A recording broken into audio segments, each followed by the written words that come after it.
Imaginez le Moyen-Orient comme un baril de poudre prêt à exploser. Chaque mouvement, chaque décision pourrait déclencher une série d'événements qui changera le cours de l'histoire. Nous sommes sur le point de voir quelque chose de monumental se produire. Ils ont réalisé le rituel de la génisse rousse, un événement chargé de symbolisme profond. Pour ceux qui comprennent, c'est un présage de temps décisif. Qu'est-ce que cela signifie? Qu'est-ce qui est en jeu? La réponse de l'Iran à Israël pourrait n'être que le début d'un conflit qui s'étendra bien au-delà des frontières de la région. L'impact global, qu'il s'agisse du prix du pétrole ou de la stabilité des chaînes logistiques internationales, est incalculable. Nous parlons d'une reconfiguration géopolitique qui nous affectera tous. Pendant ce temps, près de la mosquée Al-Aqsa à Jérusalem, un groupe de juifs radicaux effectue un rituel qui n'est pas seulement une cérémonie, mais un signe eschatologique qui résonne à travers les croyances de milliards de chrétiens et de juifs dans le monde. Ce qui est à venir pourrait bien être l'accomplissement de prophéties anciennes qui pointent vers une fin imminente et inévitable. Si vous avez la moindre connaissance de ces événements, vous savez que nous ne parlons pas de simples spéculations. L'avenir se dessine devant nos yeux et les pièces de ce puzzle complexe s'emboîtent. Préparez-vous, car ce qui est à venir pourrait changer le monde tel que nous le connaissons. Abonnez-vous à notre chaîne pour rester informé des analyses des événements géopolitiques les plus percutants, qui se connectent directement aux prophéties bibliques sur la fin des temps. Je vais vous donner 3 secondes pour liker cette vidéo et vous abonner, car c'est très important pour nous. Merci beaucoup. Imaginez un Moyen-Orient au bord de l'explosion, où chaque mouvement a le potentiel de changer le cours de l'histoire. Ce n'est pas seulement la réponse imminente de l'Iran à Israël qui pourrait déclencher un nouveau conflit, c'est quelque chose de bien plus grand. Nous parlons d'une possible redéfinition du monde tel que nous le connaissons, un réalignement global qui pourrait affecter directement nos vies ici.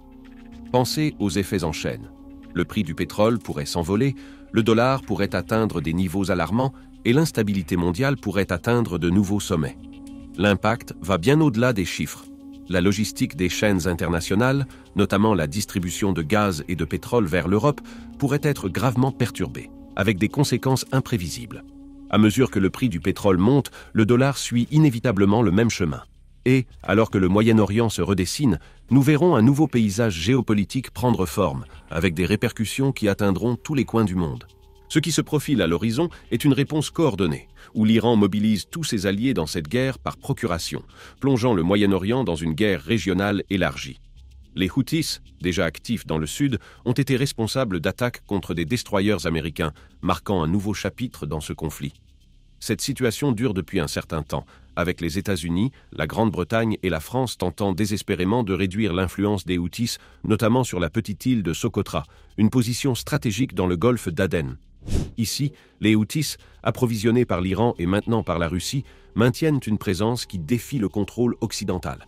La région de Bab el-Mandeb et l'île de Socotra sont devenus des points cruciaux où le Royaume-Uni, la France et les États-Unis cherchent à contenir la domination des extrémistes qui menacent le commerce international, en particulier celui du gaz et du pétrole.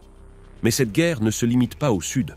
Au nord, le Hezbollah, avec le soutien du Liban, se prépare à coordonner des attaques, tandis que les milices pro-iraniennes en Irak et en Syrie se déplacent en synchronisation. L'attaque majeure que tout le monde craint ne viendra pas seulement de drones, comme celle d'avril dernier, mais de missiles puissants, lancés depuis des silos souterrains.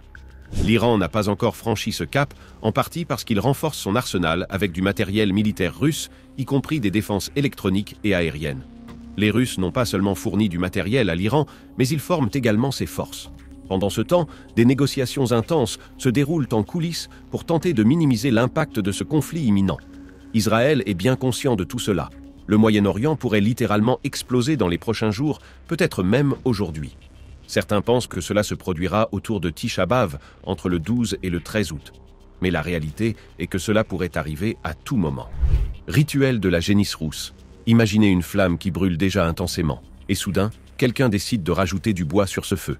C'est exactement ce qui se passe en ce moment avec la réalisation d'un ancien rituel mystique, celui de la génisse rousse. Ce rituel, qui peut sembler exotique pour beaucoup, porte un poids historique et spirituel gigantesque, en particulier pour les Juifs les plus radicaux qui rêvent de la construction du troisième temple à Jérusalem. Ils croient que ces génisses sans tache, importées d'une ferme au Texas, sont un signe prophétique de la venue du Mashiach, le Messie qu'ils attendent et qui construira le troisième temple. Le rituel, réalisé récemment, n'était pas une simple cérémonie. Presque personne n'en parle. Ce rituel a eu lieu à proximité d'Al-Aqsa, près du mont du Temple, un lieu de sensibilité religieuse et géopolitique extrême. Cet acte est vu par beaucoup comme une provocation, quelque chose qui pourrait enflammer encore plus les tensions déjà élevées dans la région. Mais qu'est-ce qui rend ce rituel si significatif? Pour comprendre, il faut plonger dans la profondeur des croyances entourant la génisse rousse.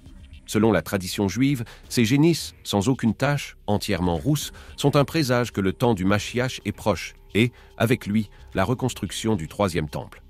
Cette croyance est particulièrement forte parmi des groupes comme l'Institut du Temple et les kabbalistes, qui voient dans ces génisses un signe céleste. Le rituel a été réalisé le 6 août et les images montrent des religieux juifs accomplissant la cérémonie avec le mont du Temple en arrière-plan.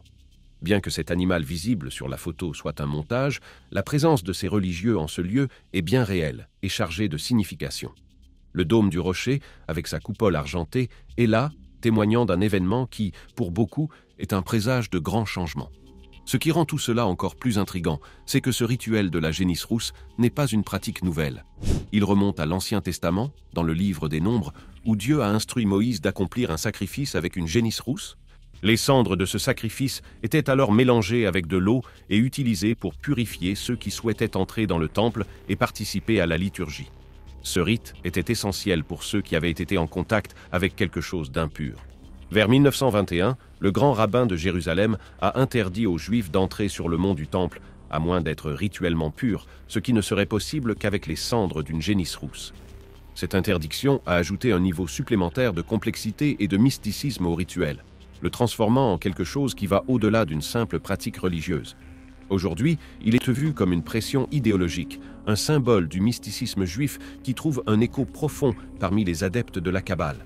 Le journaliste juif Yoni Magal a récemment partagé une publication qui mérite notre attention.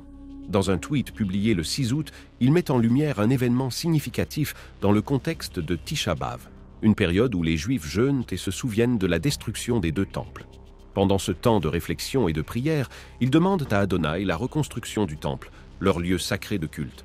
Magal a rapporté qu'au milieu de cette occasion solennelle, les adorateurs du temple ont réalisé la mitzvah, un rituel spécial impliquant une vache rousse juste en face du mont du temple.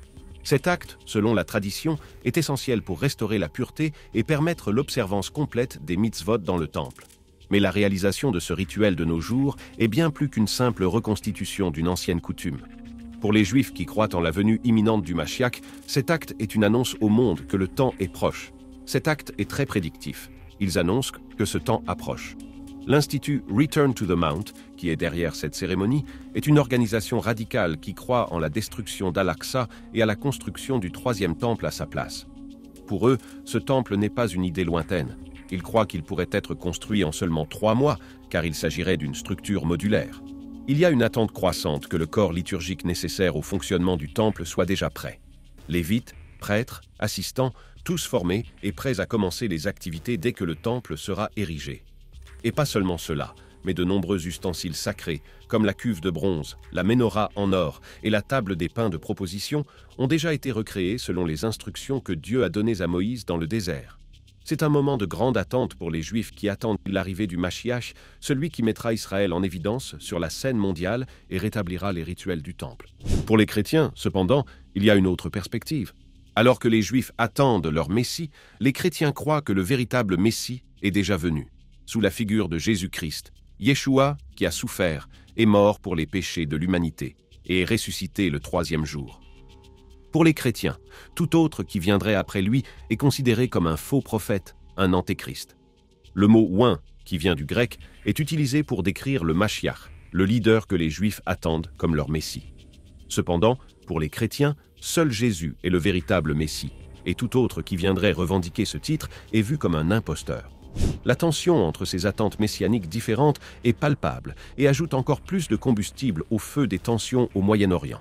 L'année dernière, par exemple, il y a eu des tentatives de Juifs d'entrer sur le mont du Temple pendant la Pâque, portant avec eux un agneau pour le sacrifice, un acte chargé de symbolisme qui aurait pu provoquer un grand conflit. Maintenant, avec la réalisation du rituel de la génisse rousse, cette provocation prend de nouvelles dimensions. Ou, comme certains peuvent le voir, il s'agit simplement de l'exercice plein et entier du droit religieux, car, pour eux, ce symbole est vraiment très iconique. Ces événements, vus d'une perspective eschatologique, sont prophétiques et chargés de signification profonde. Malgré toutes les spéculations politiques et idéologiques impliquées, ces événements pointent vers Israël, un pays qui continue d'être l'épicentre de nombreuses prophéties bibliques. Ainsi, en observant ce qui se passe au Moyen-Orient avec la réalisation de ce rituel de la génisse rousse, il est impossible d'ignorer à quel point ces événements peuvent impacter non seulement la région, mais le monde entier. À chaque nouveau développement, la tension augmente, et ce qui est en jeu n'est pas seulement la stabilité d'une région, mais le cours de l'histoire, avec des implications qui pourraient résonner pendant des générations. Restez vigilants, car cette histoire est loin d'être terminée, et les prochains chapitres pourraient être décisifs. Maintenant, nous voulons connaître votre avis. Laissez votre opinion dans les commentaires et partagez vos réflexions. N'oubliez pas de rester attentif aux prochaines mises à jour, car cette histoire a encore de nombreux chapitres à venir. Que l'Éternel vous bénisse tous. Et rappelez-vous, votre like et votre partage sont essentiels pour que nous puissions continuer à vous apporter ce type de contenu. Et si vous ne vous êtes pas encore abonné, c'est le moment. Rejoignez-nous et ne manquez rien de ce qui se passe réellement dans le monde et de ce que cela peut signifier pour l'avenir.